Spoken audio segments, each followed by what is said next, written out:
नमस्कार।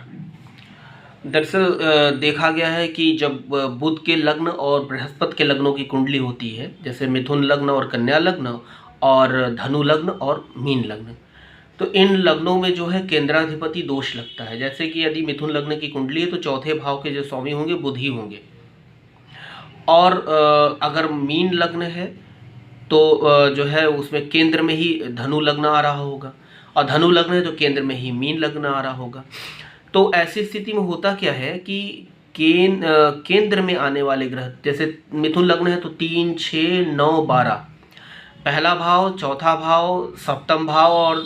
दसम भाव, ये केंद्र के भाव हुए। इनमें जो है कि यदि मिथुन लग्न है तो सप्तम भाव के स्वामी हुए बृहस्पति और दशम भाव के स्वामी हुए बृहस्पति, तो बृहस्पति को केंद्राधिपति दोष लगा।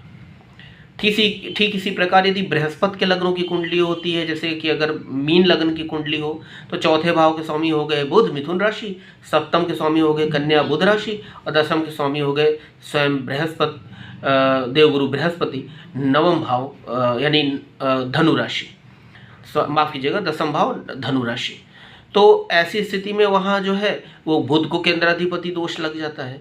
तो जब कभी भी यदि मीन लग्न की कुंडली हो, धनु लग्न की कुंडली हो, मिथुन लग्न की कुंडली हो, कन्या लग्न की कुंडली हो और केंद्राधिपति दोष लग रहा हो, तो ऐसी स्थिति में उस ग्रह का जप